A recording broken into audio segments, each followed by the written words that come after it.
This is the Surly Grognards for October 12th, 2015. This is Peter Bowman, and as always, I'm joined by my good friend and co-host, Eric Carlson. How are you doing tonight, Eric? I'm doing all right. Most excellent, most excellent. Guess what we have this week, Eric? Well, it can't possibly be any kind of subject or anything. We don't do those anymore. Yeah, I know. It's not like people send us showtime. Oh, but someone did this week! I'm shocked and amazed. That can't be true. You Yeah, are a liar. Well, we got an email from Fintias, who writes to say, I suggest that you talk about situations when the player characters are in charge of anything big, be it a guild, a kingdom, etc. A while ago, my group had infiltrated the base of a criminal organization to steal something, got caught, and had to battle the leaders. After killing them, it turned out the organization functioned on the rule of the strongest. To become the leaders, you had to defeat the previous ones, and, well, we had. In the end, we as a group decided not to run the organization and left, as the characters were not the type, and we had bigger things to worry about. But the thought still remained. With the call for suggestions, I came back to this idea as asking your wisdom as players and game masters on how to handle such a situation. What kind of challenges to throw at players, how to handle staff, how to compensate the increase in resources, etc. As for kingdoms, there is politics to talk about. Let's say a player pulls a sword or stone. Now, how does the current monarch react? What about the surrounding kingdoms, the citizens, etc.? Okay. This is where things got a little complicated.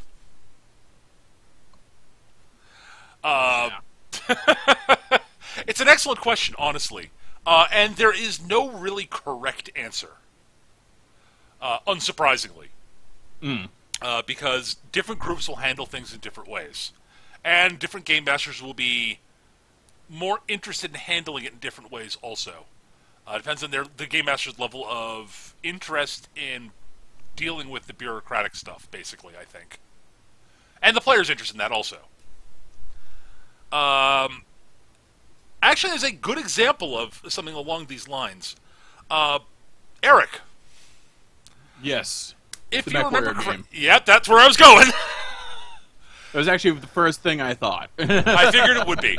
So, the MechWarrior game I ran with Eric and the rest of the Tuesday crew back, like 5-6 years ago now. Thousands of years ago at this point. Yeah, I mean, dinosaurs weren't wandering the Earth, but, there might have been woolly mammoths. And saber-toothed tigers. Definitely a couple mastodons. I remember riding them to work. Yeah, maybe a saber-toothed tiger or two. The players basically were a small mercenary company that ended up being a big mercenary company. Ended up basically, they joined up with it. They basically were hired individually by a larger mercenary company to form a small independent action team. And they ended up expanding their roster over not a particularly long period of time, honestly, up to a fairly sizable small unit. And so, they were effectively a small mercenary company that were sort of a subset of a larger one, but they were effectively independent in most ways. We're a fairly decent-sized combined... We were an outright army, honestly. You were a small combined army. Yeah, you were a small combined... We're a small combined arms army. Yeah. Because we had we had the aerospace assets, the hover tanks that we used for scouting, because why bother with light mechs when you have hover tanks? Hover tanks are generally better at it than light mechs. Yes, I would agree with that. And we developed a rep for making the clans do stupid things. Yeah. Largely because I invested in taunt, and my character history involved being able to trace back my my character's lineage all the way back to the old Star League. Right.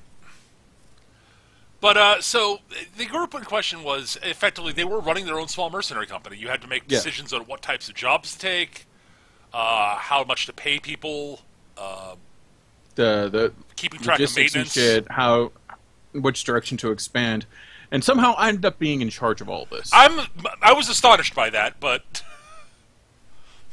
we certainly couldn't have Chris's character do it. Chris would be excellent. Chris would be excellent at the job, honestly, in any MechWarrior game, right? As a player, but his character was so not suited for it. Yeah. Yeah, I remember a few times having to discipline Chris's character. Yeah, well, yeah. But yeah, no, Here's the thing. I hate all that sort of fiddly logistics and figuring out budgets and all that shit. I Right. mean, I can do it, but I hate it, and I don't want to have to do it in my playtime. Luckily, we have people in the Tuesday crew that do like that shit. Yes. So I gave them those jobs. Yes, you actually. It's called delegation. And I did it well. Yeah, you didn't worry about the actual. And also, I didn't go too heavily into making it super bureaucratic, honestly. Right. I knew that you were going to hand it off to Leland. Because, duh. Well, Leland loves that shit. I think Leland basically volunteered for it effectively because Yeah. he started like working things up, and Chris started planning up like layouts and designs of how to lay out like your dropship and such and different things. And between the two of them, they worked up like the cost of retrofitting stuff and the like. I was like, this is awesome. I don't actually have to do anything, and I get the highest pay grade. On top, This must be what it's like to be a CEO. Well, you did have to make decisions though, Right. and I did come up with the overarching strategies and the dirty tricks. yes, for the most part, there are a few of them that Chris came up with, but that's because Chris loves dirty tricks, because Chris loves his dirty tricks. and he's very good at them. Yes. Fortunately, I think as a game master, some game masters probably would have more problems with Chris's dirty tricks than I do. Right. For the very simple reason, like the whole thing where you guys encountered the clans the first time, and the way you bugged out, and the way you actually handled fighting them the first time, and then the way you ran away, Yes. because you knew that you wouldn't be able to stay and fight them indefinitely. Yeah, we took out the initial star, and then we were like, well, my Atlas has no ammo and is missing armor on the entire front torso. It's time to leave. Yes. How I didn't explode in that fight, I don't know, but I didn't. You got lucky. Yeah. I will be bluntly honest. You got lucky. You probably should not have been able to... you honestly, you one-on-one dueled a clan, a fairly elite clan warrior in a Mad Cat in his 3025 Atlas and won. Yeah, no, I totally lucked out. And part of it was the mech sticks things which we were using in that campaign, which is a set of optional rules my friend Peter Shaw came up with, Yep. which we all thought were really neat. Yes, they are really cool, and I wish MechWarrior, the official MechWarrior tabletop RPG, would adopt similar things. Yeah, because it allowed you to sort of customize the way your character played in combat. Yeah, We stole the idea from Feng Shui, the tabletop RPG. because clearly. Because yes. The thing is it makes it less. I think part of the reason they did it is it made it feel a little bit less gritty. I think, in some Right. ways. I don't know. I mean, you could do something similar like that without making it quite as over the top as Peter. And our Peters aren't that over the top. The They early weren't ones. that over the top. It was just like, here's a small cookie for investing experience points in this. Yep. But yeah, I mean, there are a number of things. Both of us think the MechWarrior tabletop RPG is a good game, but has problems. Yes. Not the least of which is why on earth is it? Okay, why do you have Why do you have that many significant digits in your character points? Why is it 5,000? What is it, 4,000 points or whatever it is? I think it was 5,000 actually. It's something ridiculous like that. It's like, why is it so high? Everything is in hundreds or 500s. It's like you could except reduce skills. this by an order of magnitude, and it would be much less. Yeah, with the exception of intimidating, skills, which for the most part are in tens. There are a Yeah. couple of them that end in 5. Like a couple of breakpoints when you buy skills up that ends in 5. My reaction to that is just fiddle with it. Why? I mean, just round those numbers up, scale things a little bit differently, and say fuck it to the. Yeah, 5,000. It's just I don't understand that and at the, all. And the difference in scale between the skill costs and everything else made Yeah. skills almost feel maybe a little bit too inexpensive. I think. They're pretty damn cheap. Like honestly, if you were like the level of complete badassitude you could have if you basically didn't spend anything on your mech, which I have no Yeah. idea how what I'm talking about when I say that. Not that my character didn't spend any money on his mech, any character points on his mech. Yeah. I spent most of my character points actually on raw stats. Well, I spent most of mine were spent on stats also, but Yeah. you need those too. But yeah. like I spent almost everything on stats and skills, and a little bit on other stuff. And there's a reason actually good at doing things outside of my mech. They were still combat related because that's the type of campaign I was expecting. Right, yeah, and that was my big issue too. It's like, yes, I am actually a murder machine with a vibro axe and a shotgun, but yeah, Like, I mean, I was a little bit more rounded than you are outside the cockpit, yes, but I was also a better pilot than you were. yes, I mean, I think my character was pretty much of the players the best pilot in the group. I think you were. I know I was the best shot. Like, You also had the cheapest mech out of the group. well, yes, because that's how I did it. I'm like, I'm not going to spend any points on my mech. I'm just I thinking. mean, yeah, I mean, my mech was pretty cheap. Also, it was Yeah, you just pay the stock points. You just pay the T-bolt. points to upgrade to a heavy mech, basically. Yeah, And I think I paid the small amount of points to get a variant on the stock. I mean, I had a variant. I had an official variant of a medium mech, which Yeah. is, I think, a small amount of points. I'd have to look at the book again. But anyway, this is going a little bit off topic. yeah, So honestly, the important thing that you have to keep track of. So behind the thing, when the group of players becomes in charge of an organization, you have to first get a feel for exactly which of the players and how many of the players are interested in dealing with the bureaucratic stuff, yes, because that is something that will come up, and that will determine how much abstracting you have to do. Now, this will all as the game master, you also have to decide how much bureaucratic stuff you want to have to deal with. yeah, Now, in the case of most of the groups I run, I have players who are vastly more interested in the bureaucratic stuff dealing with the bureaucratic stuff than I am. The thing is, I trust them to be accurate with it. right, So I don't have to really bother checking their numbers and such. I basically just tell them, okay, all right, so here's the basic information. You guys work out the details of like your bureaucratic numbers. Tell me what your upkeep numbers are going to look like how much you guys need to make to keep things running smoothly with the numbers that we've worked out between us. Good, excellent. Okay, now I've got a baseline. I'm going to trust that you guys have been keeping track. You'll be keeping track of this honestly, and yeah, I will let you guys handle it. So I know what appropriately how much money, rewards and and cash and stuff they need to find over time to keep things Right. running at an appropriate level. and how much you can choke things off to make it dramatic without it being insurmountable. Exactly. That's actually the important bit. Is honestly, that's the nice thing about having the players being in charge of an organization or something like that. Especially something like a BattleTech Mech Warrior game. It's one of the great motivations is if the players are actually invested in their mercenary, like in a mercenary unit, like they are the Yes. core members of a mercenary unit, and one of their driving factors is we don't want this mercenary unit to fail, so we need to keep doing stuff so that we can pay the bills. Yes, Which is great leverage for the game master, and the players, by choosing to play mercenaries, have signed up for the fact that the game master will be able to leverage them that way, yes, as a general rule of thumb. That's the general core assumption I have when I run a campaign like that, is that, okay, the players are playing an actual mercenary unit, fine. They know that I will occasionally screw them over monetarily, so that because I can... that's what happens to mercenary units. Right, so that I can... Later on, well, that happens to mercenary units in fiction, at least. Yeah.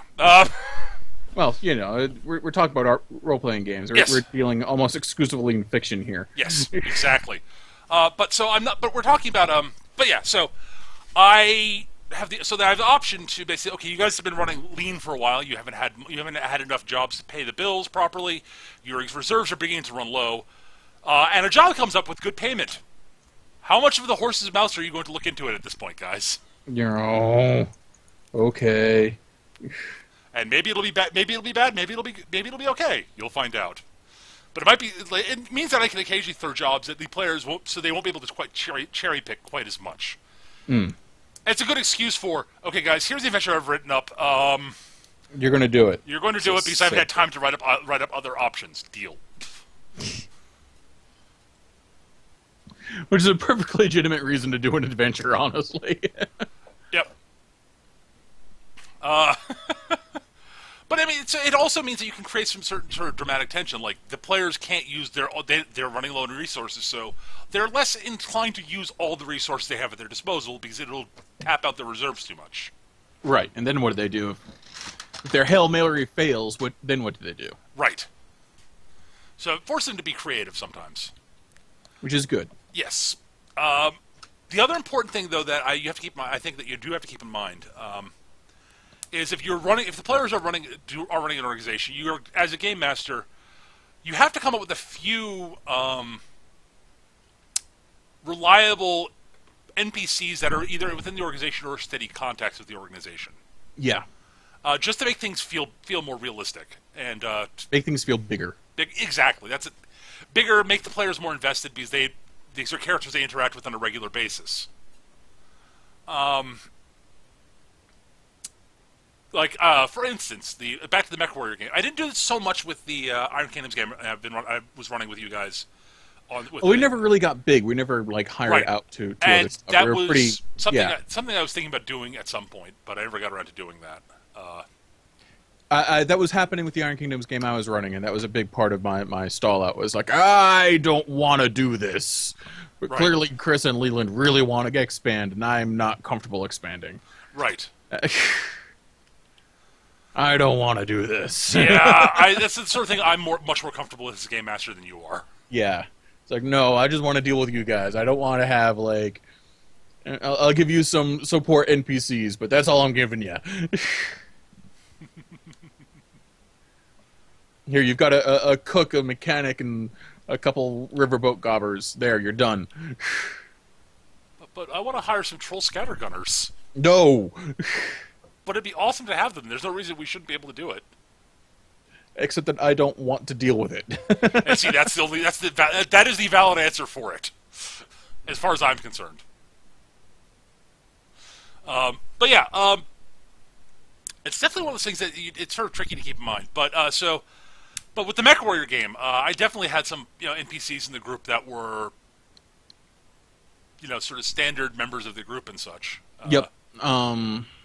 Including ones that we ended up hiring later. Yes. Which Chris, if I remember correctly, ended up writing up as he wrote up a bunch of them. Yeah, I wrote some up. He wrote some up. And that's the thing. If you've got players who are interested in doing that sort of thing, I'm actually a big proponent, especially in situations like that, to having the players be part of the process of creating NPCs that are part of the organization. Oh, absolutely, yeah. Again, it makes them more invested, in no small part. Also, it saves the game master time. Yes. Although the game master does have to look over the characters and make sure that they are not broken super monkeys. Yes. Yeah. Well, as general rule of thumb, the new characters should not be as kick-ass as the players, because the players are the stars of the show. The end. I would agree with that. Unless you're doing a whole underdog thing, in which case you're not hiring the friggin' A team. You have the A team there going off doing awesome things, and you're playing catch up with them and trying to be the awesome B team. Right. Which could be a really cool campaign, but I know a lot of people get really upset with that. Yeah. Well, the other possibility is honestly, if the players are sort of the right mindset for it, and the game master is able to do it, you could almost have other members of the group that are part of the organization be the player characters' alternate characters. Yes, that was something we were toying with the MechWarrior game, actually. Yes,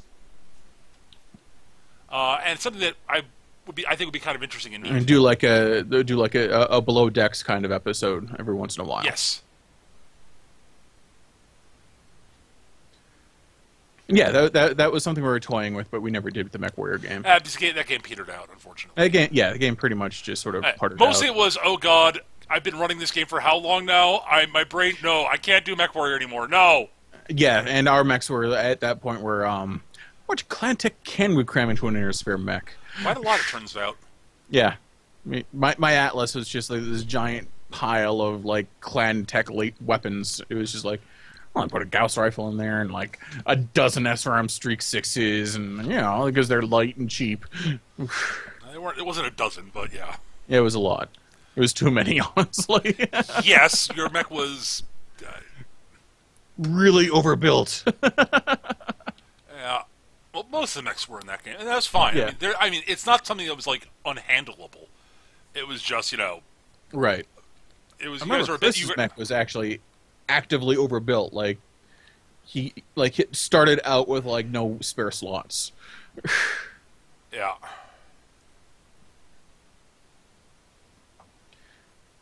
Yeah, and that yeah, and like sometimes, we have an adventure. We have an adventure in that MechWarrior game where we accidentally wrecked an office building, and we weren't even under giant robots at the time, which means we have to pull money out of the budget to pay for damages, Right. despite the fact we saved the city. Because we did our jobs too well, there's no evidence that we did save the city. I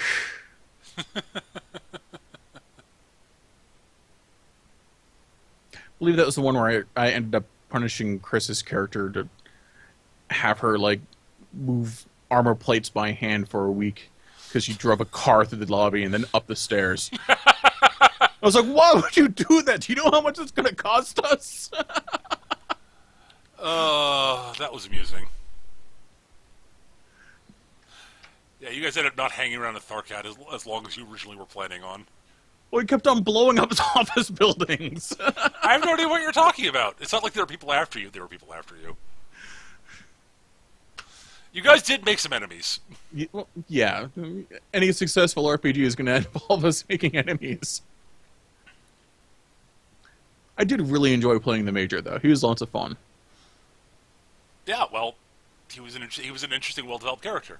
Yeah. But yeah, so I do want to say that it's one of those. I'm trying to think exactly how to phrase this. I mean, I'm trying to think of other stuff to talk about in regards to this. I mean, I hate it's one of those things. I want to have more for it than just say it's going to vary by group, because it's going to vary by group. It is going to vary by group, and yeah, to do it properly with the amount of detail people would probably demand, you're going to need at least one guy who loves his spreadsheets. Again, it depends on the organization too. Yeah. You're probably not going to need so much of that Thieves Guild, but you're going to have to be willing to break some legs when you catch some guys skimming off the top. Right. So I mean, again, it depends on how much detail. Again, if the players want lots of detail, they're going to need lots of detail. Yeah. And you should give as much as you're comfortable as you're comfortable dealing with yourself. But I would say make sure that assuming that the players are players you trust to keep track of the numbers accurately, and if you're playing with them regularly, they should be. Yeah. You know what? A game system you almost start out running an organization is actually Fantasy Flight's Rogue Trader, set in the 40k universe. Okay, yeah, I believe that. Because you're basically an Imperial citizen. One of you are given basically a letter of marque to go and do whatever the fuck you want, which is like the rarest thing in the fucking Imperium of Mankind. And your group starts out with a starship. Starships in 40k are city-sized. You are flying around with a city, and you are its mayor for life. and his bridge crew, basically. Right. And a lot of that shit is abstracted. Like, you don't keep track of money at all in Rogue Trader. Instead, you have the entire group has a profit score. Whenever you try to purchase something, you have to roll underneath that. It's assumed when you purchase something, you don't just buy a gun. You buy a gun and the manufacturing facilities to maintain to machine new parts for it, and all the ammo you will ever conceivably need. Right.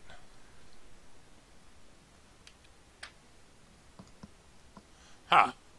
Well, I mean, a lot of games have sort of an abstracted resource system, honestly. Yeah. And that actually helps a lot with this sort of thing. You don't Yeah. It's not so much that you have you keep track of raw numbers. You basically every bit of equipment has a resource requirement, and it's a modifier to there's a bunch of systems that'll have your party is at resource level X. Right. And in order to buy something, you have to roll what appropriate dice under X. And the more difficult or expensive an item is, the bigger the modifier it has to increase the die roll so that you roll above X. Right. But you want to roll below it. So, a super expensive, very hard to get military grade sniper rifle, for instance, would probably have a significant modifier to the die roll. Yes. And so it'll meaning that'll chew up more resources. Also, for something that's hard to acquire and is very expensive, it'll probably temporarily lower your resource level. Right, because you're dumping a lot of money into bribes to get a hold of this thing. Right. or or if it's a big, really, really expensive thing, you're spending a lot of resources on it. Yeah. Like the new reactor for your spaceship is costing a lot of money. Right. And honestly, that's a great way to handle things. And if a system's got that built into it, fantastic. Yes. If it doesn't have built into it, it's something that if you're willing to spend the time to work out a system for it, I think it's something that's great to have as a tool to use going forward, especially for any other campaigns you do. Yes. I agree entirely. Yeah. There is a system like that for Hero, for instance, though I believe it's a resource system. I think you have resource points. I think I want to say it's in the Dark Champions book, which is for sort of street-level gritty superheroes who tend to use, like, real-world equipment and such. Right. Yeah, because it's kind of hard to find parts for that plasma caster. Right, exactly, and stuff. But yeah, and it's generally something I'm not terribly interested in doing in any RPG is running a large organization. Simply because I'm like, why am I off doing this? Why am I off adventuring when I could be sitting in the office, drinking coffee, flirting with the secretary who's totally not interested in my character? Right. And sending off like the books I hired to go and have all the fun. Right. And like that was the thing with the MechWarrior game. Is like we were mercs. We didn't have an office. It was on board our dropship and inside my Atlas. So clearly that was like where I belonged. Also, yeah, you're never going to convince me not to drive a giant robot. Well, it's not hard. Yeah. In that game, it wasn't very hard to keep you guys motivated to doing stuff because, you know. Right. Yeah, because it turns out battle mechs are expensive to maintain. Yep. All those moving parts, who would have known? Exactly. But yeah, I mean, I've run a bunch of campaigns where that sort of you have to keep track of that sort of thing. I've run multiple MechWarrior games, so. I've been involved as a player in a bunch of them. Usually I'm in this position of, I don't want to deal with the bureaucratic stuff. I'll let someone else deal with that. Yeah, give it to Leland. Yeah. And a bunch of the games I've played in, you know, both the Tuesday and Thursday crew, there are multiple people who are more than happy to do that sort of stuff. In Tuesday crew, Leland and Chris tend to be more interested in that than I am. And the Thursday crew, my friends Peter, Sean, and Joey are much more than happy to deal with that sort of stuff. Right. Whereas I'm sitting going, yeah, I know I can do this stuff. I'm actually very good at it. I'm not interested. Yeah, I have no interest in doing that shit. I can do that stuff if I need to. I've done it in real life for real life things, and it was not fun. I don't ever want to have to do it involving my playtime. That's sort of my take on it. Is it's too much like the work I do. Yeah. That I'd rather not have that be part of my my gaming time. But that's a personal taste thing. I mean, I know people who do that sort of do work with that sort of stuff for their job and don't mind having it being a part of their gaming time. I'm reminded instantly of several friends who play EVE Online. Right. Which is spreadsheets in space. It's Excel in space, as far as I can tell, after having watched people play it a few times. And, yeah, Mike fucking loves it. And, yeah, he builds server architecture for companies for a living.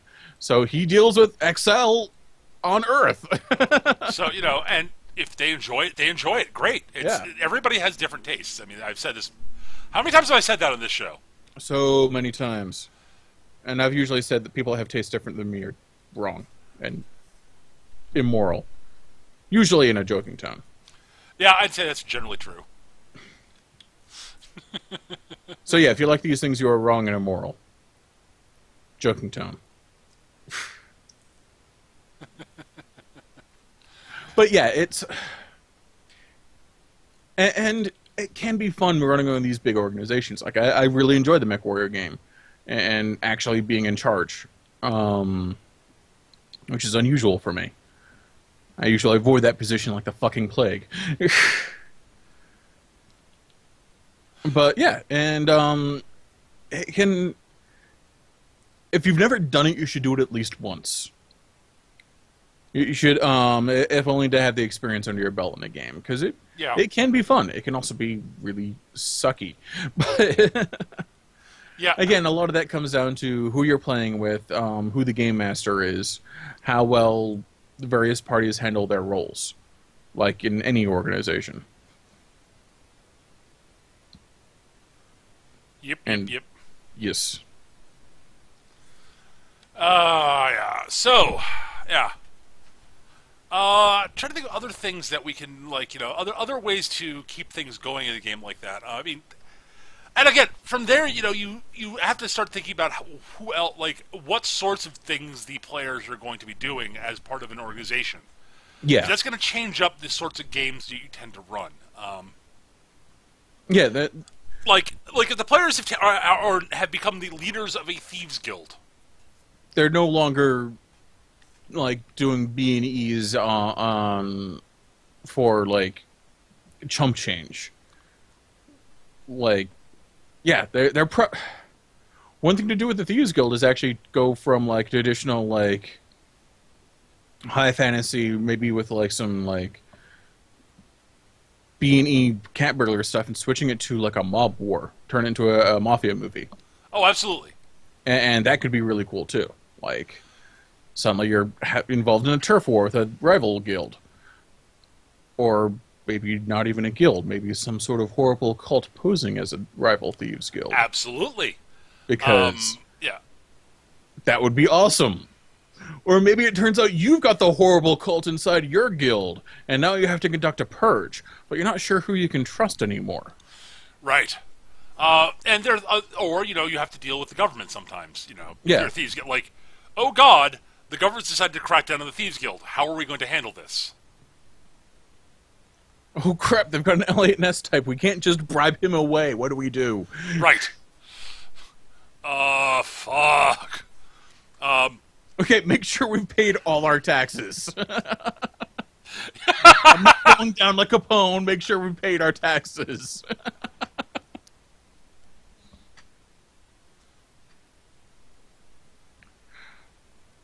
But yeah, that suddenly you're playing like cops and robbers on a much grander scale, which is going to be really cool. I'm reminded of a Shadowrun game I was in for years and years, where we basically ended up owning a part of the Barrens, and Okay. like there was like we dealt with gang wars, we dealt with a bug infestation. They didn't have to get hired to do any of this stuff. It came to us because we Right. had basically set up our own little fiefdom in the slums. And so stuff just came to us that we would have to deal with, like the bug spirit infestation. In Shadowrun, you have bug spirits. They're basically sapient spirits that are identified with certain insects, and the way they manifest in the real world is they possess people. And possessions go all the way from like no change, just an alien mind inside the body, to horrible, disgusting monstrosities. Right. And my character actually had the phobia of bugs, so Right. yeah, that was the game where I ended up panically punching a fly spirit in the head and actually killing it, which should not have been possible. I just rolled really, really well. Also, I was playing a troll. Yeah. Well. Yeah. Boxwell, it's okay. It's dead. It's all over my hands. Yeah, Boxwell, come on. Let's go back to the firehouse. You can take a shower.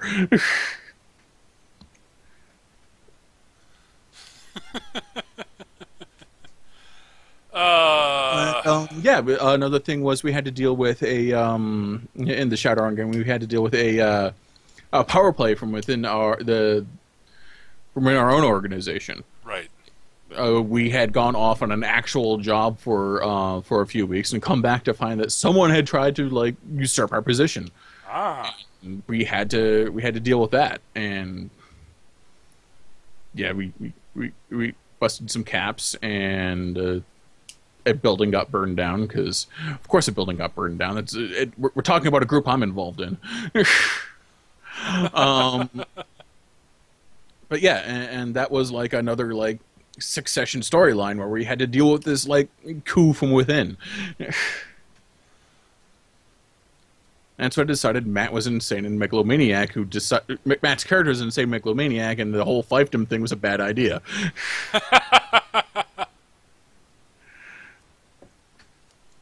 Oh dear. Oh God. So, all right. Well, I think on this. I mean, like as usual, there we've got. I mean, I'm trying to think of where else to go from here. I mean, so I mean, other things. I guess thinking about that. So so you got the classic sort of stuff from the Thieves Guild, I guess. There. Yep. The real question is like I like the other question that Finty has had in there though is what you do when you run a country. Yeah, I mean, effectively, like, well, just the whole like one of the players pulls the sword from the stone. What happens? I mean, that's one of those. It's sort of the question is like it's not something I can't think. Well, I know what I do is, excuse me, the current reigning monarch wants none of this bullshit, and will do everything he can to suppress the information that the rightful king is returned and to off him, or at least make things difficult enough that he'll leave on his own. Which brings up the interesting question: like, what do the players do when their king is out to get them? Right.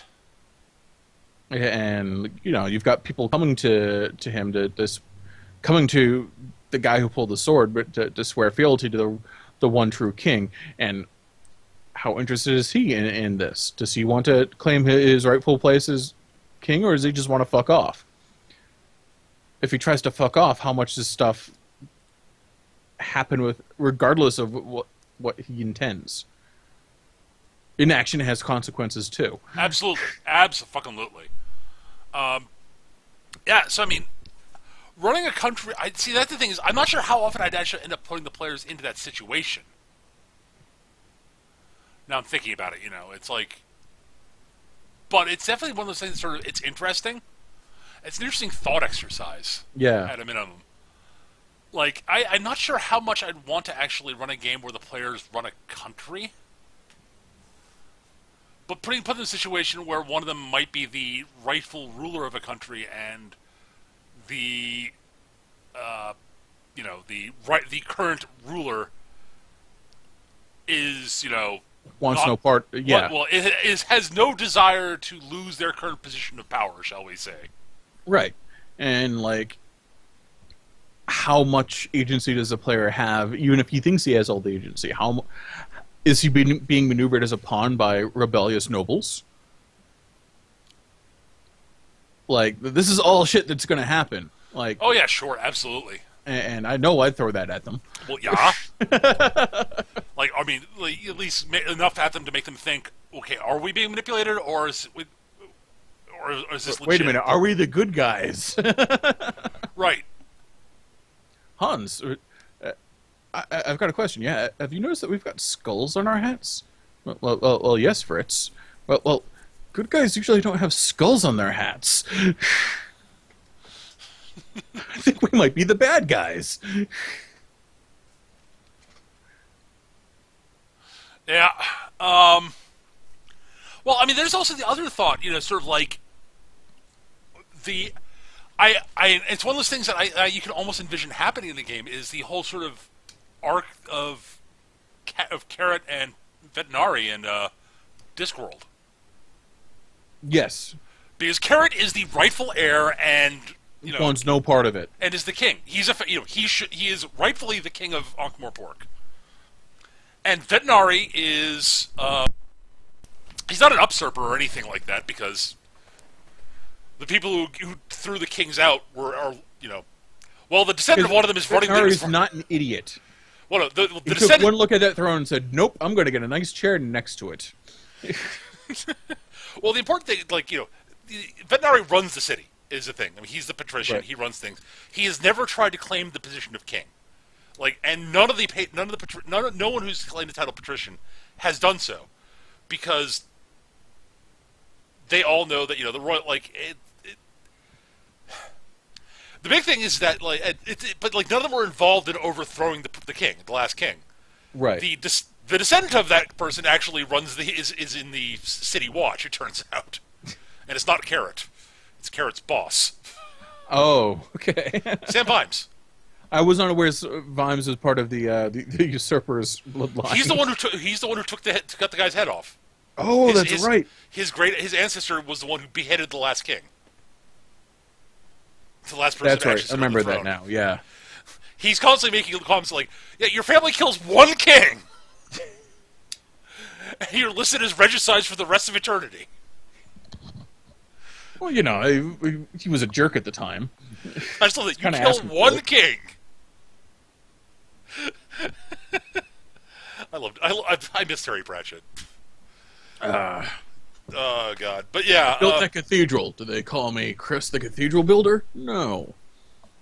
I designed that bridge system. They call me Chris the Architect? No. But you fuck one monkey.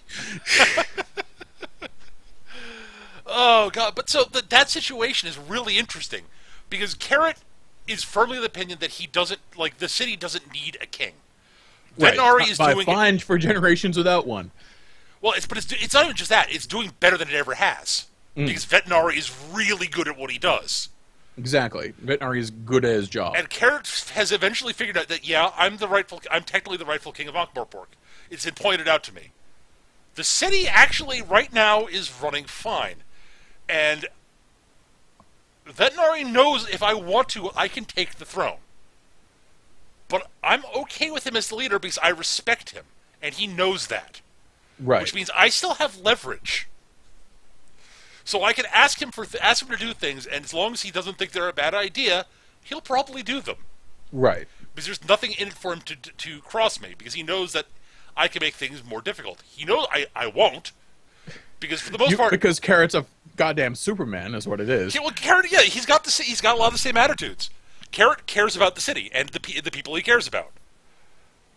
I mean, the people who have become his family in the city are sort of might take slight precedence over the city. Maybe I'm not entirely sure though. I'm not entirely sure. Like I said, the dude's like fucking Superman. Yeah, he's like the best. He's the world's greatest human being who happens to also be a dwarf. Yes, by adoption. By adoption. he's well over 6'5" and like jacked. he's just like this gigantic, handsome, brilliant. The thing is, he's not brilliant. Yet he's not stupid. It's weird. He doesn't think the same way most people do, basically. And actually, I think the best way to describe him is one of the characters described his girlfriend, Angua, basically describes, and Vimes described him this way too, is he's not stupid, he's simple. Yeah. And so, it's not that it's that there are things that he just does not think about because it just doesn't matter to him.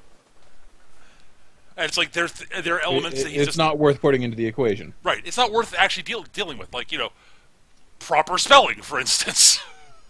Who cares? You get the gist of it, don't you? He writes well enough that people can understand what he's saying.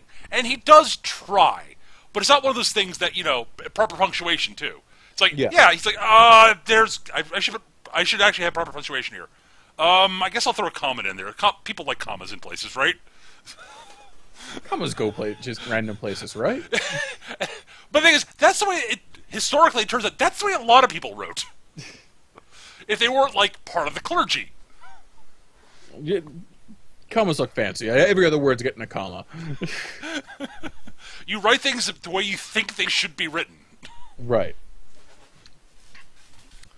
I mean, the thing is that, so, but I just love that concept of, he's not stupid. He's simple, and it's not that, not in a disparaging way. And basically everyone sort of underestimates his intelligence until he basically gets to a point intellectually well ahead of anyone else, and they run smack dab into it. Yep. And they're like, it's like running into a brick wall. I actually love that archetype. The not stupid, just simple. Yes, it's a wonderful archetype, and Carrot is, and he's wonderfully direct, and he's a good man. Yes. which leads to what? But that's the thing. So Carrot. I love that. I conceptually love that as a potential character archetype in a role playing game, especially if you've got someone like Veterinary running the city. Yes. Because Veterinary is brilliant, and he's manipulative, and he's a consummate politician. He is the archetypical politician. Except it's not just that he's a politician, because he is a good politician, but but like in the actual definition of the word. Yes. Not in the modern interpretation of it. What he cares about is running the city and making the city better. That's all Veterinary cares about, literally. He knows for a fact he's the best person for the job, and he's right, utterly and completely right. Granted, it is Ankh-Morpork, and there's a lot of idiots in there. Yes, but that's true of most cities. That's true. Although most cities don't have someone that got kicked out of the human race. Well, Nobby's special. And everyone loves Nobby, bizarrely. But at any rate, I think we've gotten on Discord somehow, but honestly, I don't mind. Because oh no, not Discworld. There's a wonderful. Let me see if I can find the actual wording on it.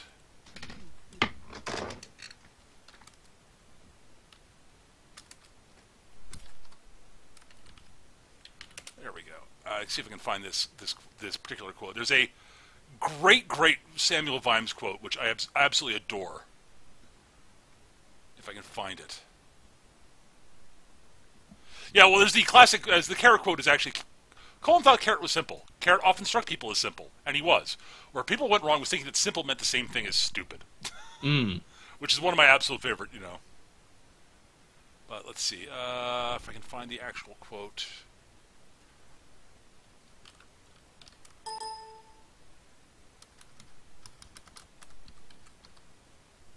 Here we go. All right, so if you have to look along the shaft an arrow from the wrong end, if a man has you entirely at his mercy, then hope like hell that man is an evil man. Because the evil like power over people, and they want to see you in fear, that they want you to know you're going to die. So they'll talk, they'll gloat, they'll watch you squirm. They'll put off the moment of murder like another man will put off a good cigar. So hope like hell your captor's an evil man. A good man will kill you with hardly a word. Which happens later on in the book when Carrot basically Carrot just offs him off someone else entirely. Who's turns out is the major villain of the story, or one of the major villains of the story, and Carrot just runs him through, embedding the sword in the wall, his sword in the stone wall. Because Carrot's fucking Captain America. And someone else points it out. And someone else mentions earlier on in the story. I've always wondered what the whole thing about the whole sort of pulling a sword for someone. I think the more impressive person is the person who put it there in the first place. It's like, but it's this wonderful dichotomy. It's like, because Carrot, like, literally, if the situation calls for it, will just kill someone without a word. If they truly need to be killed, and he won't gloat over it, won't make them beg for their lives or anything like that. He'll just do it and just get it over with, and he might feel bad about it, maybe. He's an interesting man. It's just there's also I've seen a wonderful GIF series where they've taken that quote and spliced over scenes from the final confrontation in the first episode of the newer Sherlock series on the BBC. Oh yes, where Sherlock's sitting there with the killer and the pills, and it's basically talking about like all of that, and then it ends with the killer dying, and then the final frame with a good man will kill the hard word cuts right to Watson. Yeah, and it's like from 2 blocks away with a handgun. Yeah. And it's like absolutely perfect. It's completely a perfect. But yeah. So back to the organizations thing, because we should probably get back to that a bit. But I do think that that, as I said, that model of Carrot and Veterinary is something you could do something interesting with in a role playing game.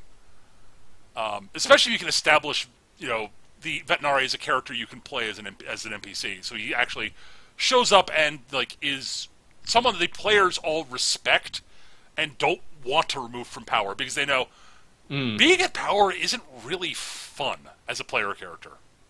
No, it's not. And some people get into that, and I'm always sort of like, but you could be stabbing monsters. I mean, there's, yeah. but like, having someone you like and respect running things. Mm. It's like, okay, or even if you don't like them, you're like, okay, I think the guy's a jerk, but oh my god, he's so much better at this job than I would be. Yeah. And he has the advantage of be better at the job. He's the game master is running the game, and he's an NPC, so he knows everything the game master decides he needs to know.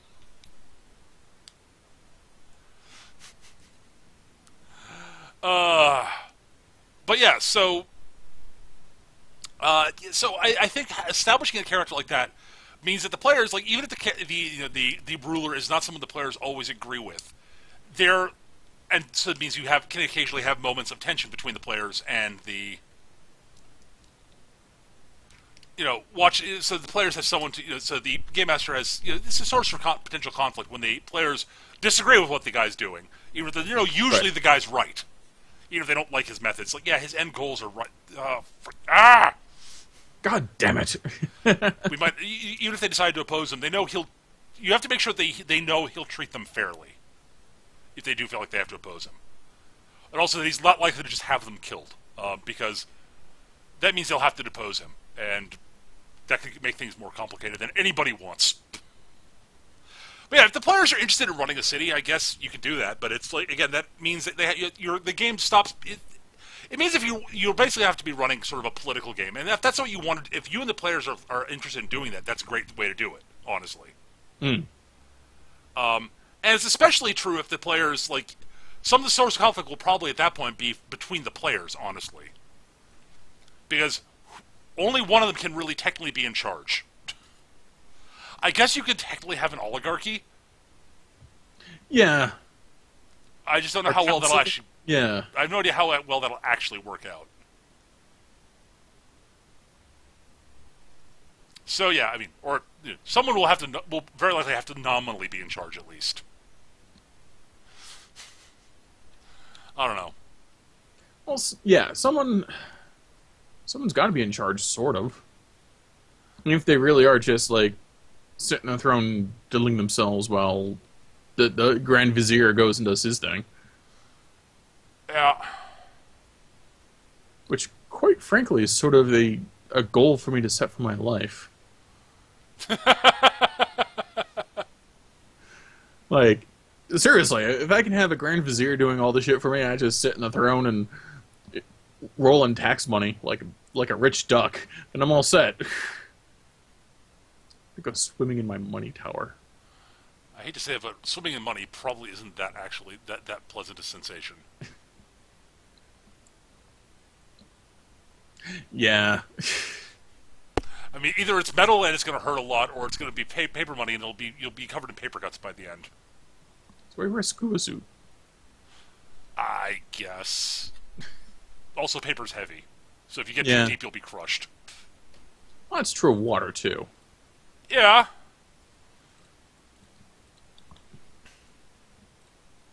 I don't know.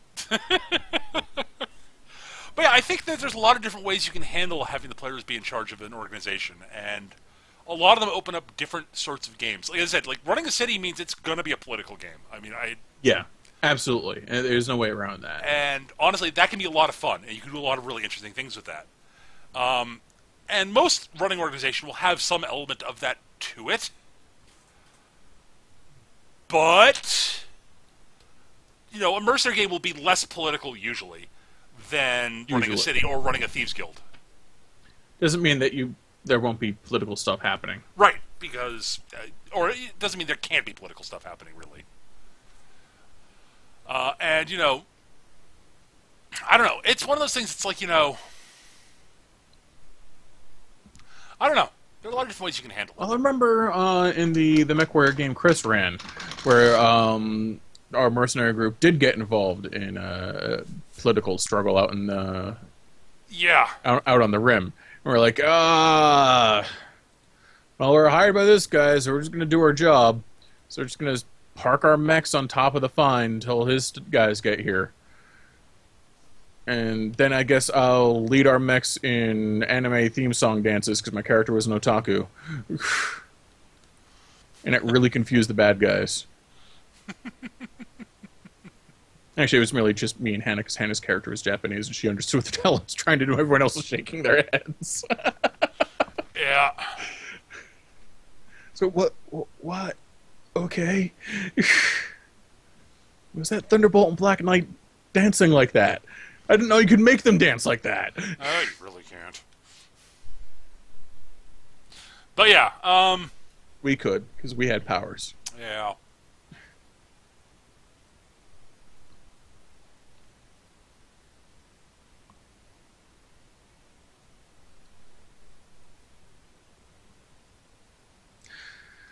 But yeah, it's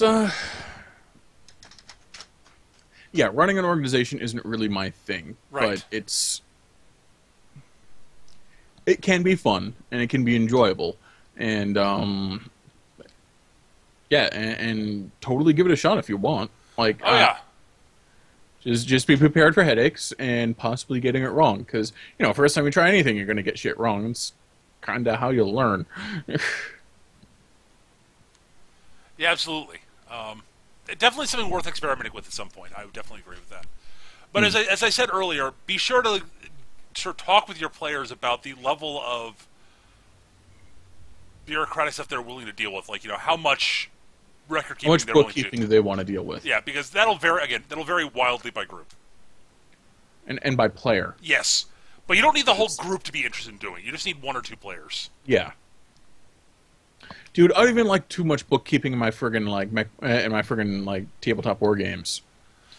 Like, I don't like too much bookkeeping in my friggin' monthly budget. It's like, okay, I have this much to spend on this stuff. I'm done. Right. Oh no, I overspent. I guess I'll just pull from the not dying budget. Well, normally we save time at the end of each episode for viewer questions. I think that's, by the way, I think we've covered the topic about as well as we're going to cover it. Yeah, I definitely agree there. So normally We're starting to repeat ourselves. Yeah, we are. So that's usually a sign we should probably stop. Usually we save time at the end of each episode for viewer questions. We didn't really get any this week, so let me double check to make sure I didn't get any at the last minute.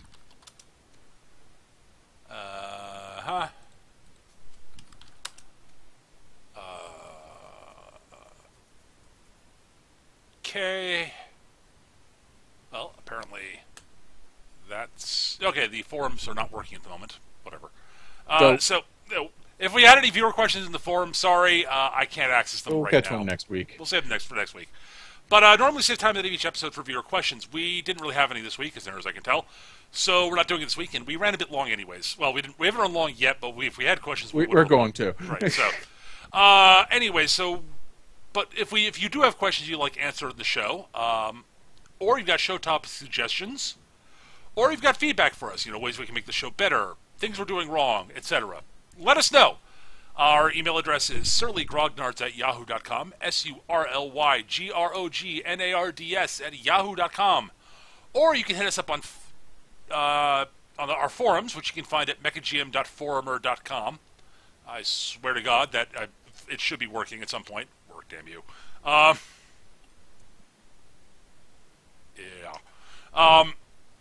Or if you're listening to the recording of this on YouTube,